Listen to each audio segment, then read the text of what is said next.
Before we start looking at calculus proper, we're going to look at limits and continuity. Now, textbooks tend to have this backwards, I think, in that they do the calculus first, and then usually at the end of the chapter they talk about limits and continuity. But in order to prove the calculus, I need to explain limits. It's sort of back to front. So I'm going to look at this first. So all a limit is it describes the behaviour of functions where it may or may not exist. I mean, the most common one is looking at limits as you approach infinity, and obviously you can't actually get to infinity, but you say, well, okay, what's the curve getting close to as it's approaching the infinity side? That's the most common one. So here's our notation. We say the limit as the x value, or whatever value we're investigating, approaches a particular value of a function. So say, as x approaches the value a, what value does the function approach? Now, these next ones are not actually in the course, but you can also say a with a minus sign, which means I'm approaching it from the negative side. And so something like this, absolute value curve, if I said I'm approaching 1 from the negative side, well, the y value is approaching 0. One of our step functions over there, if I said, well, I'm going to approach 0 from the negative side, the answer would be 4. Now we have a corresponding one which says approach from the positive value. Now with my absolute value one, we would be approaching the same value. And that's actually how we determine continuity. So with my split function over there, when I approach it to positive side, I get a different value. When we just use x approaching a, we're usually talking about a continuous function. So it doesn't really matter which side you're approaching it from. Or it might be out at an extremity, infinity. So if I'm approaching infinity, well, I have to be approaching it from the negative side because I can't come from the other side. Or if it was negative infinity, I have to approach it from the positive side because I can't come around the other side. So, as I say, in this course, we just usually do limit as x approaches a particular number. If the limit as x approaches from the negative side is the same as the limit approaches from the positive side, then it's continuous. Then it is continuous. Finding limits, however, is... Well, the first way to find it is just simply substitute the number in to the function. So we've got the line x plus 7, and we're interested for some reason what's happening at around 5. So, well, we sub it in. Oh, it's 12. There you go. I guess that's the easiest type of limit to work out. Second type, factorise and cancel usually works. And the type I'm thinking about is something like this, where when we substitute straight in, we get a problem. And here I've got a problem because if I substitute straight in, I get 0 on 0. And there's that never-ending question, well, what is 0 on 0? And you could say, well, hang on, I know anything on top of itself is equal to 1. So surely 0 on 0 is equal to 1. But hang on, we've got another rule that says anytime you have 0 on the top of the fraction, it's equal to 0. Maybe it's 0. But we've got another rule which says you can't have 0 on the bottom of the fraction. So what is it?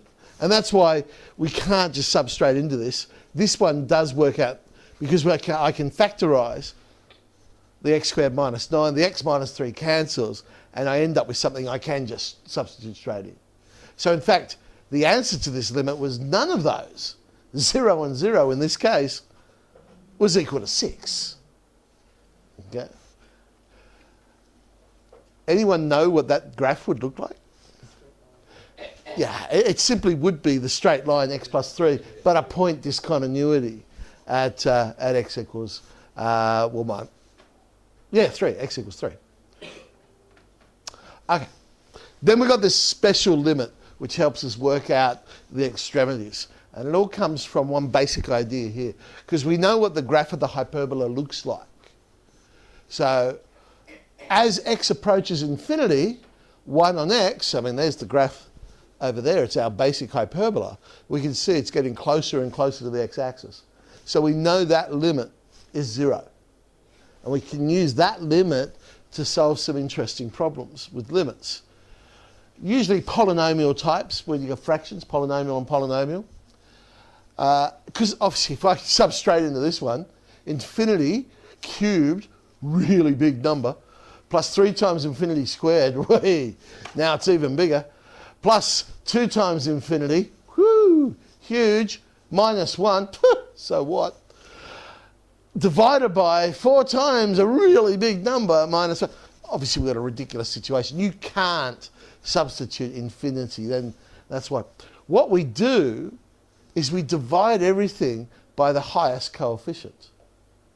And then creates, once I do some cancelling, something I know. So whilst I can't substitute infinity in, all of these 3 on x, 2 on x squared, 1 on x cubed, they're all hyperbolas that are going to be approaching 0 out of infinity. So whilst I can't substitute the infinity in, I know that each one of those fractions is approaching 0. And so I'm left with 1 on 4. So I get a quarter. Now, to be honest with you, I don't usually do that working out. Because if I remember that idea, have a look at what happens. If you're dividing by the highest power, what are you left with? Oh, the coefficient, well done. You get the coefficient of the highest power. So I divided by x cubed there, I'm left with 1 over 4, the coefficients of the x cubed. So really, I just got to look at that.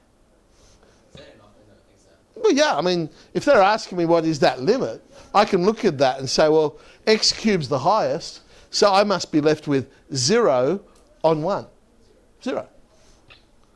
So that's 0. This one, highest power is 7. I just threw 974 in there to make it look harder. 7. We're left with 1 on the top, 3 on the bottom. Okay, that must approach a third. Why must it? Go back to your polynomial divisions. Remember when we said, hey, we want to draw a graph where this was on this, and we said do a polynomial division, and over here that thing left when you divide becomes the asymptote. Well, that's what would happen here. If I was to do this polynomial division, I would end up with a quarter plus some fraction.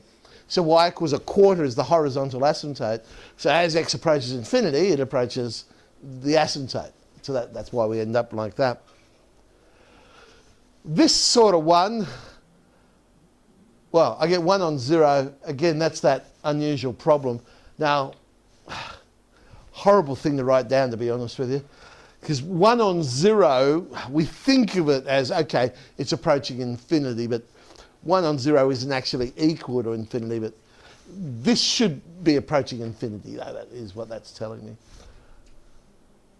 And if you're ever unsure, substitute in a number, then a bigger number, then a bigger number. And I mean ridiculously bigger. You might start with 100, then go 1,000, sub in 1,000,000.